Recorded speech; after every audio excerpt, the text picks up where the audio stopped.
35 shoes in 9 categories. Best running shoes 2023, let's get into it. Yes, here at the Running Channel team, we have tested over 100 different pairs of running shoes this year. We've done all the hard work for you. You are welcome. And we've also let you have your pick in the best shoe of the year. It got very passionate in the comments.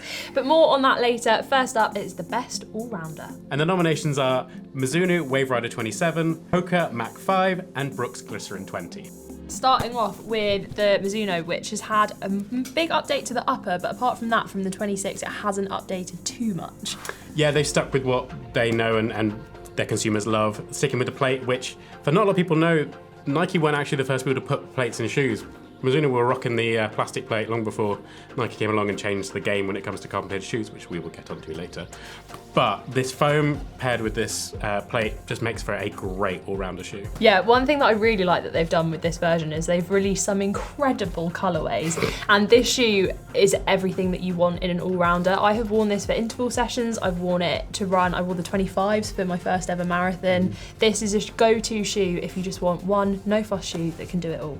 Great, next, Hoka Mach 5s. You've been testing these. Yeah, you can tell because this is a massive shoe. I love the Mach line. I've worn them in lots of other races before. I've actually worn the 5 for a half marathon and a marathon, and I love it. The weird thing about this shoe that I've still not got to the bottom of is this weird toe that it has on the back. On the back, so I remember reading about this when they first came out. This one's slightly different because it's symmetrical, but they used to have a swallowtail on some of their others, so it was like slightly unbalanced.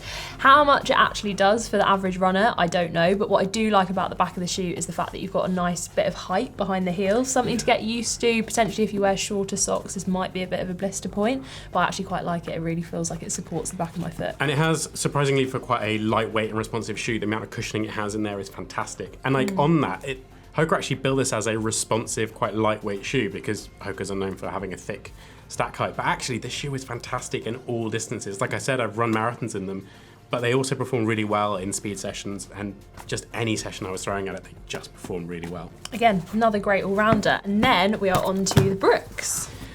I know we get a lot of flack at TLC for Brooks being a bit boring. I love these shoes. They are fantastic. I've worn basically every single one since the 13s, and as you can tell, I doodled on these ones. So these are my marathon shoe. I tend to write always forward on every pair of shoes. Yeah, how can you tell James has run a marathon in them? They say always forward. And this is just another great iteration of the shoe. So they use a DNA Loft 3, which is their foam with nitrogen infusion, which means it gives a great responsiveness no matter what kind of session you're putting through it. Again, it will give you the cushioning through a marathon, but if you're putting a lot more speedy sessions through it, the responsiveness of that foam is really amazing. The only major update to this one was that they've slightly widened the shoe as well, so not too much of an update if you were a fan of the 19s and want to upgrade to the 20s.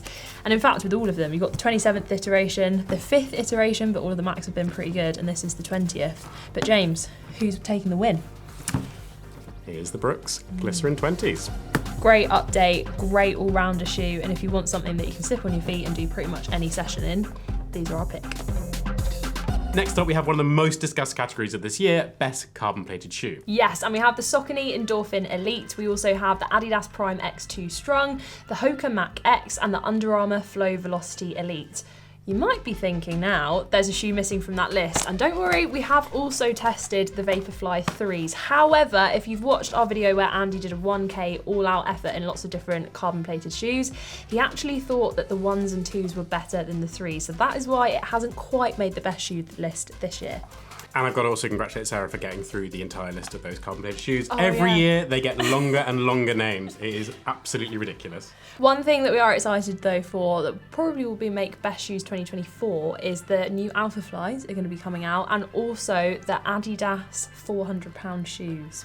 Yeah, both of them are obviously the height of technology. The Alpha Fly 3s obviously have just broken the world record literally this weekend. So I'm excited to get them on the feet of Andy and get him running 1K all out again. Sorry, Andy. Yeah. Stay tuned for that. But now let's move on to the carbon plate. So first up, the Sauconys. It's gotta be one of the weirdest / coolest looking carbon plated shoes ever. So they have cut down as much weight as possible to make this shoe.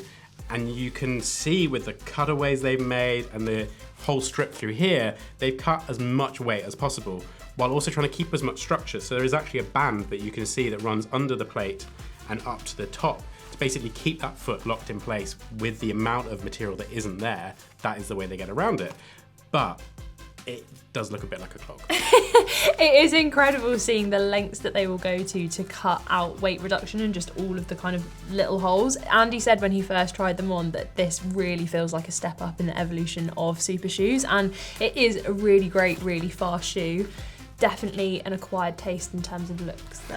Yeah, definitely. Then on to the next one. Now this is the second iteration of Adidas's illegal shoe. So if you're an elite, you won't be able to wear this in competition because it's got a 50mm stack height. I have worn the first iteration of these shoes a lot when I was doing a bit of 5K training, and one of the team has been testing the newer version and they love it. It's so fast. They've kind of updated the sole of the shoe, so the heel, it's kind of coming a bit closer to the foot shape that the Adidas Pros have, which is quite angular, so it feels like these shoes now match each other a little bit more, but so light despite this huge stack height, and it feels a little bit more stable to wear as well, whereas the first iteration was quite a ride to get used to as you're walking around.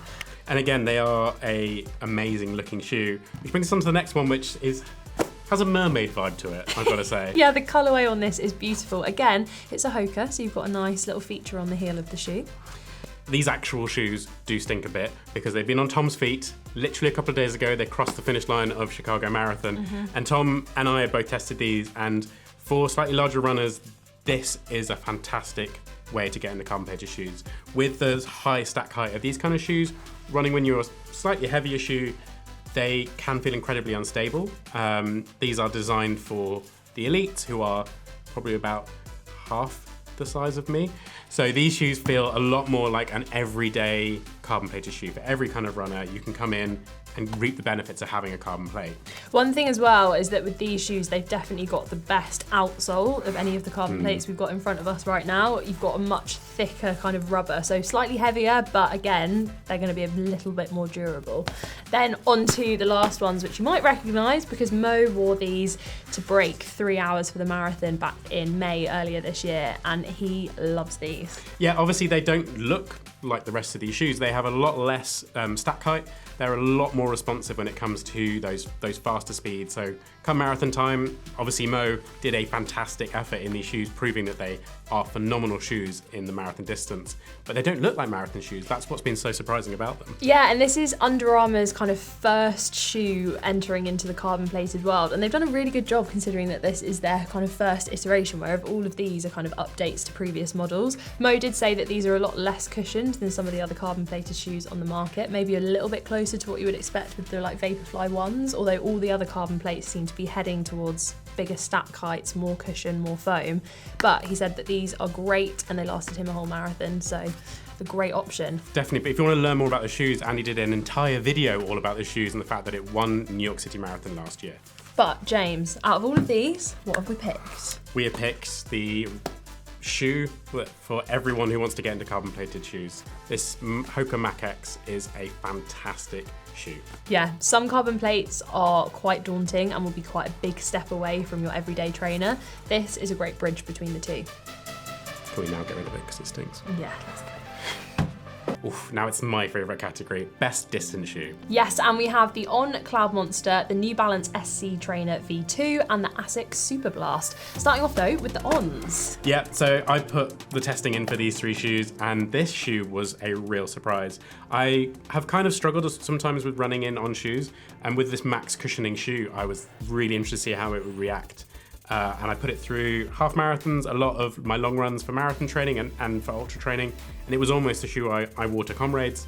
It is a great shoe. So obviously they have the stereotypical On clouds, which you can see, the things that compress as you run and then giving you that bounce of responsiveness. It has a paddleboard plate in here to kind of give you that responsiveness and to also create a bit of stability as you go along.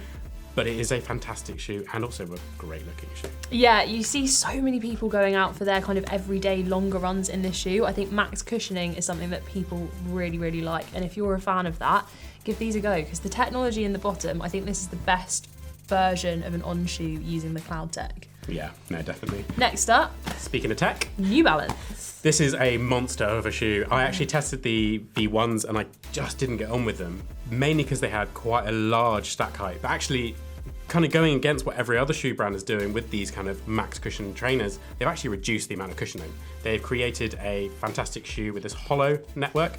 So basically the carbon plate and the hollow void counteract each other to create this incredible responsiveness.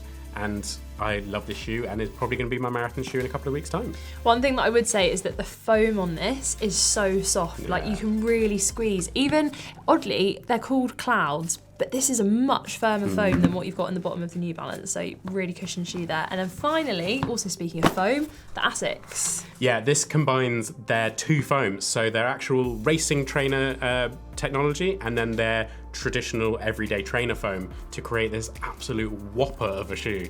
But it's just so much fun to run in. It's also the design. I feel like every single time with the Nova Blast and the Super Blast, they create really nice shapes of shoe as well. Yeah, ASICS have like nailed looks of these shoes in the last kind of 24 months. And actually, stay tuned for best looking shoe because there might be one ASICS shoe featuring in there. But all of these are fantastic shoes to run in.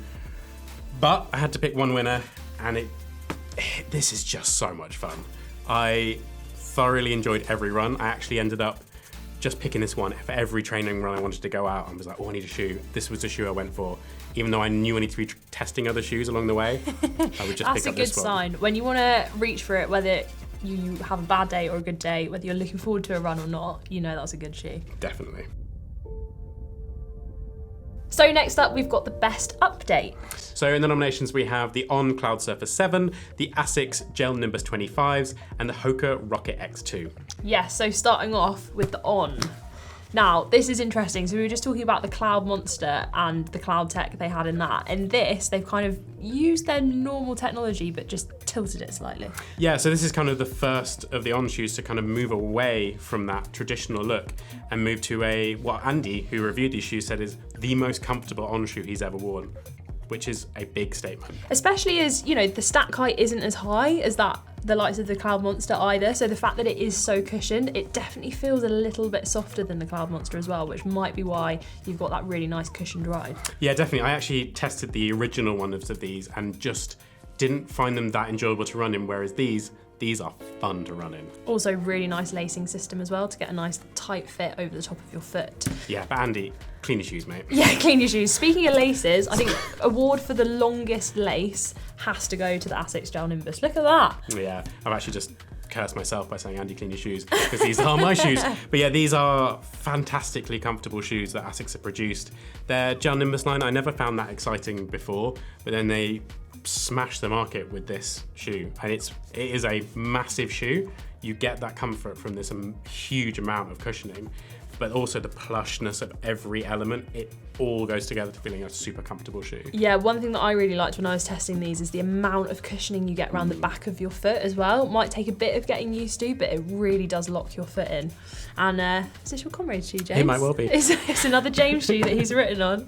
And then finally, a very different type of shoe. We've got the Hoka Rocket X2, which is their update to their carbon-plated racer. Now, the Rocket X was a bit of an underwhelming shoe. Wasn't that popular, but then they've come back to market with this shoe and have made a real impact. Yeah, you'll see it on the podium of a lot of triathlon races and also some marathons and half marathons as well. They basically threw out the whole look and feel of the last shoe and created this incredible shoe using technology from other shoe brands, so using Piba foam, which you'll see in the Vaporflies and basically every other carbon-plated shoe, but they've created a lightweight, cool, fun, fast shoe. Jess ran in these and she's really quick anyway, but she said it made her feel even quicker with the responsiveness and the kick through of that carbon plate. One thing that will take a bit of getting used to is just the upper. It's so different to the uppers of some of the other shoes, almost like, I don't know, wetsuit-like in a way, and it really does hug your heel around the back of your foot though. Yeah, but there could be only one winner, and just pick up the same shoe we were just holding. It is the Hoka Rocket X2. This shoe is unlike any other Hoka shoe they've ever produced, and it is so much better than the Rocket X1. Hoka, you knocked it out of the park with this shoe. If you're going to make an update, make it like this. Now time for one of the most divisive categories and my personal favourite. It's time for Best Looking. So the nominations are the Tracksmith Elliott, the Mizuno Wave Rebellion Pro, and the ASICS Gel Nimbus 25s again. Right, now I'm going to be honest, James, don't love these. I love these, but I'm painfully middle class. These shoes are Tracksmith's first ever running shoe that they've made. I love it. There are so many cool attentions to detail they've made with this shoe. Also, Tracksmith, don't know if you're watching, but I have a theory why you called it the Tracksmith Elliott. Because if you take the T from track and the Smith S, TS Elliott. Am I right? Let me know in the comments down below, Tracksmith. But anyway, I love this shoe because you could go, and I did. I went to a wedding, I went to a park run, and I spent the entire rest of the weekend wearing the exact same shoe. That is one thing that I was going to say, is that Andy always talks about how when he was elite, he would wear a shoe to warm up and then would change into another pair of shoes. This, for me, is what I have always envisaged in my brain when he was doing that. But still not my favourite. Next up, though, now we're talking. Look at these. I mean, these are very different in terms of look for these two shoes. I love these. Jess got these delivered to her, and I've never seen someone look so excited about a shoe before. I mean, if you don't want to go out for a run and you need something to inspire you, this is the kind of thing you need waiting by the door to get you excited to go out for a run. Or a rave. Or do both. Run to the rave. One that you could also wear to a rave, these. Now, I've added my own personal bit of flair to these because this is the tag that I wore in these shoes when I wore them for the Osaka Marathon, and I just thought it's so pretty. I just still haven't taken it off and still run with it on. Yeah, I love these shoes. They are Mizuno's big shoe that they brought out this year. They also have some really subtle nods. So somewhere on this shoe written in Japanese is personal best, as far as I'm aware, although I always struggle to find it when looking at the shoe. But it is a ridiculous, beautiful piece of art in my eyes. Very cool. Even like the sole of the shoe is just interesting. I don't think you can wear this for a race and not have at least one person ask you like, wow, they're so cool, what are those? I mean, I know what I would pick. And I know what I would pick. I don't think we're going to agree though. So actually we're going to hand this one over to you. We're going to put a poll out on our YouTube community page and we want you to head over there and vote. And whilst you're there, don't forget to subscribe. Now time for the best daily trainer. This is something that you want to be cushioned, comfy, to get on your feet to head out and do the easy miles. Yeah, so we've got a fair few nominations, so bear with me. We have got the Hoka Clifton 9s, the New Balance 1080 V13s, the Brooks Ghost 15s, the Saucony Triumph 20s, and the Puma Magnify 2s. Right, starting off with ones that match us. It's the Hoka Clifton 9s. Now, the first ever pair of running shoes that I bought were the Clifton 5s, which makes me feel quite old. But every single time with the updates, they've just got better and better. Yeah, again, so you can see the similar design to the Mac shoes that we were just talking about. Hoka just have been nailing daily trainers. They just provide the right amount of cushioning to the right amount of responsiveness in an all-round just fantastic shoe. The only thing I would say is that it doesn't quite have the outsole that some of the other daily trainers will have. So bear in mind that if you're someone that wears through shoes quickly, this doesn't have the most durable outsole. On to the next one, we've got Saucony. This has a very durable outsole, and Tito from our team has been testing this and he loves this shoe so much. It is what is going to be on his feet for his marathon this year. Yeah, so he's heading to Amsterdam in literally a few days to wear these shoes in the marathon, which are right good luck on them. Yeah, don't worry, Tito, we'll give you these back. But they're a fantastic looking shoe. The amount of cushioning is quite a bit different than the other shoes in this category, but with the Power Run Plus foam, Saucony have created a really responsive, fun shoe to run in. Only thing to flag is that because the foam on the outsole is so light, kind of almost polystyrene-esque in how it feels, if you are someone that clips the side of your foot like Tito does, he has taken a bit of a chunk out of the side of his shoe. Now we're on to Andy's favourite daily trainer. This is the New Balance. Yeah, so New Balance released a shoe, and it's sort of a shoe for literally everything. They say like running for the tube and running your daily miles, and it's super cushioned, super fun. It just looks good. They've nailed the dad shoe look, which for a dad, I'm very appreciative of. This could have actually been in best updates because this is quite a dramatic change from their previous iteration. One thing that I really like is that they've just made the upper so soft and comfortable. It's that lovely daily trainer that if you're going for a run and then you're gonna have to stay in this shoe for a couple of hours, you'll barely feel like it's on your foot. And the foam they put in these shoes, the fresh foam, is just fantastic to run in. Yeah. Next up, we have the Brooks. This is a fan favourite from Brooks. If you've got a pair of Brooks or you've ever owned one, I would guess that it's most likely probably going to be the Ghosts that you've owned. Yeah, they are the most popular shoe that they produce. They sell ridiculous amounts each year, and it is a reliable everyday trainer. Yeah, Anna was testing this shoe. She said that it didn't blow her away, but it was a comfortable favourite to get out and get some mileage in. So a good review. Yeah, definitely. And then finally, we have the Magnify 2 from Puma. I've tested this shoe. One thing that I love about it is how wide the toe box is. It feels really nice. Yeah, again, Anna was testing these as well, and she was blown away by how much she enjoyed running in them, and was similar to me with the earlier shoes, picking this shoe up for every run that she was doing, where she just didn't want to think about the shoe she was picking up. Yeah, when I first put them on my feet, I thought I wasn't going to like them, but actually getting out and getting some daily mileage in, I really liked how stretchy the upper was. I thought that was really nice. But that is a lot of shoes. Who have we picked as the winner, James? Well, it had to be the New Balance 1080 V13s. They've just been released, but we've been testing them in the office for quite a while, and they are just so much fun. Across the board, everyone who's tested them has loved them, and I'm predicting now you're going to see a lot of people wearing these come 2024. They say running is a super cheap sport to get into, but if you bought any pairs of shoes in the last couple of years, you know that's not really true. But this next category might be your solution. Yes, best value for money. And we have the New Balance 520 V7s. We also have the Kip Run KD 900s and the Reebok Float Ride 5. Starting off though with the New Balance. So these are their cheapest kind of line of shoes when it comes to daily trainers. And obviously, when you look at the shoes we've just been reviewing, obviously the best of our daily trainers are sat there. They are a different shoe. They're quite a lot heavier, but the amount of money you're spending on this shoe is pretty incredible what you get in terms of investment for this shoe. It is surprisingly a really fun shoe to run in. Ben, one of our editors, has been reviewing this, and he has bigger size feet than me, which is ridiculous. And he said they were super fun to run in. They kept up with the paces he wanted to run. Did feel a little bit sluggish when he tried to push the pace any faster, but good reliable shoe. Yeah, next from Kip Run KD 900, you ran part of a marathon in these, I didn't did. you? We did a video where I ran a marathon in 5 of Kip Run's shoes, and one of these being this shoe. And the thing that makes it stand out is this donut shape. Obviously, this was designed to create as much responsiveness with the least amount of foam, but also it creates like a support for your heel. This is the most expensive of the 3 shoes we've listed, but this is a racing shoe. This is a shoe that I'd be comfortable rocking up to a marathon running in, or a half marathon to run in. And with the technology that's gone into it, Kip Run have managed to create a very affordable shoe for the miles you'll get into it. One thing that's really nice as well is that sometimes with the cheaper shoes on the market, you feel like you're downgrading from like the more expensive ones, but actually all of the really nice little touches in this shoe, like the fact that it says keep on running on the insole, makes it feel like you're still upgrading even though you're spending less.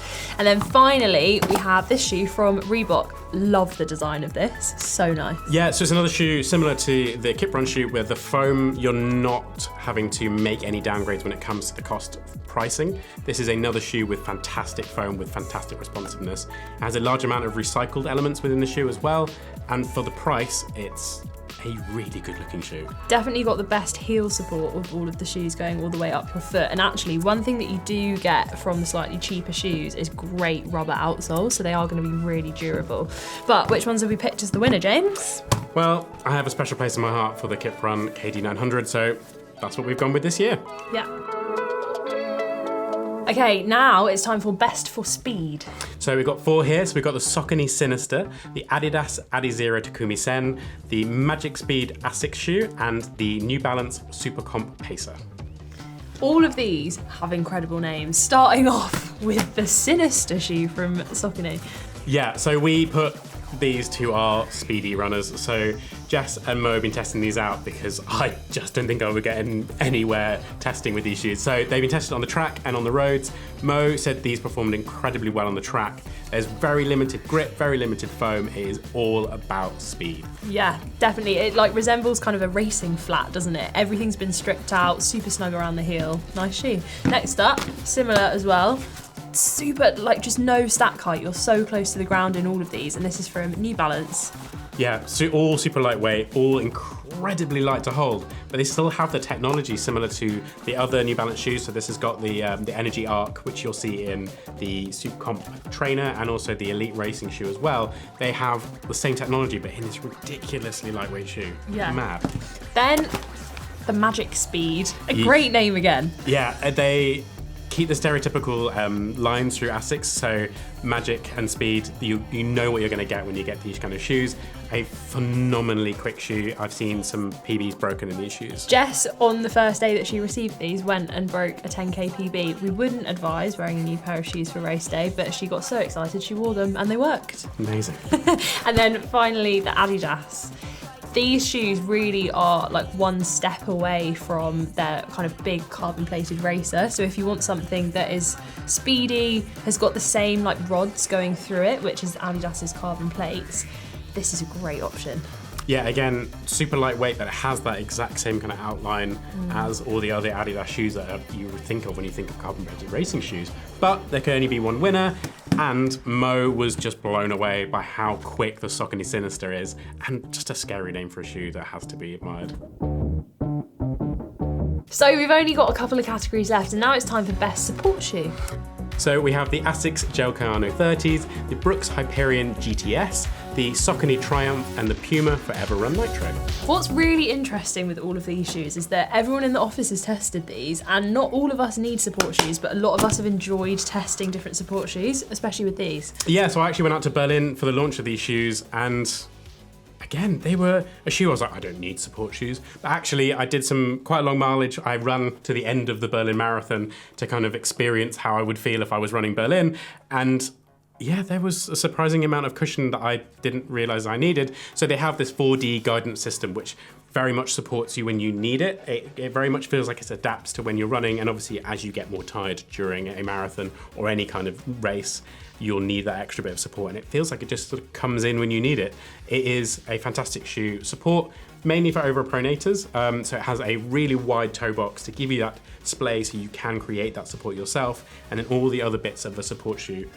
It is a weighty shoe, which happens with a lot of support shoes, but that pays dividends when it comes to the end of a race. Slightly lighter shoe, this one from Brooks. What I'm really impressed with the Brooks, they've created a racing support shoe, which not a lot of other brands do. So I love the Brooks Hyperion line. I've run a lot of races in them, but actually creating a support shoe now is a real win for people who need support shoes. And again, it's adaptable, so you've got the guide rails either side, which is going to help whether you overpronate or rock to either side. Yeah, so these were reviewed by Rick, and he just said how much fun they were to run in and the fact that he could go fast. In fact, this morning he asked for these back and I had to prise them away from his hands. Next up, we've got the Sauconys. Jess has loved running in these. One thing that's really cool is that sometimes support shoes can be a little bit boring. It feels like you're having to get a support shoe. It's like sometimes when you have to get boring glasses, but these are so fun. The laces, really fun, and they tie up really nicely because they're quite a textured, grippy material.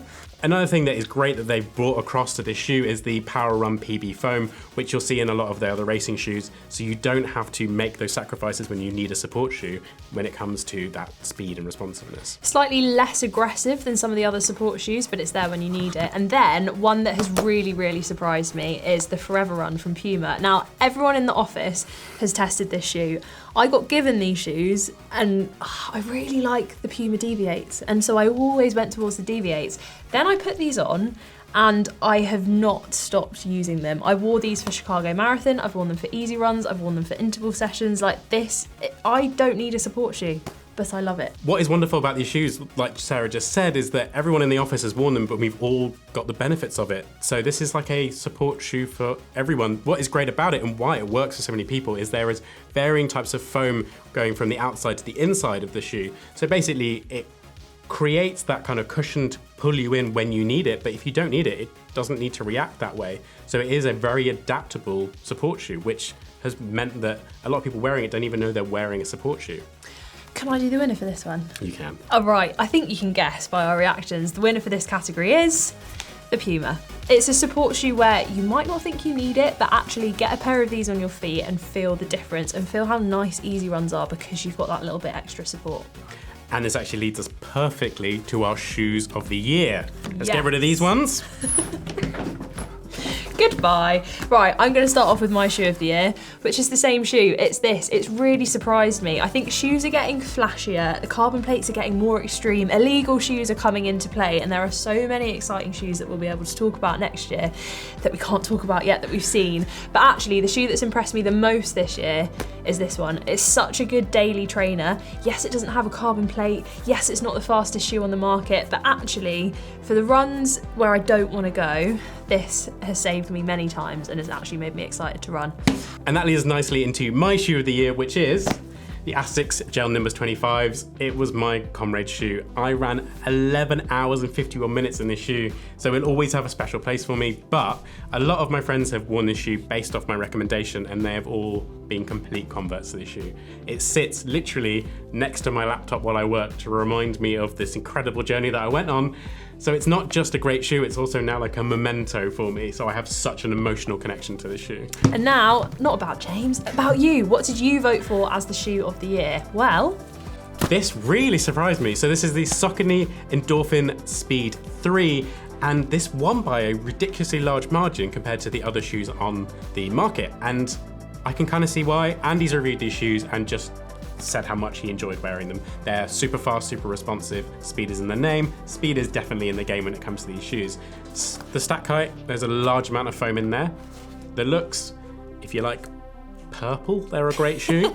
I do quite like the blue running around the outside as well. And if you're bought into the Saucony ecosystem, we've mentioned loads of different Saucony shoes throughout this video, and this is another excellent example of what they can offer.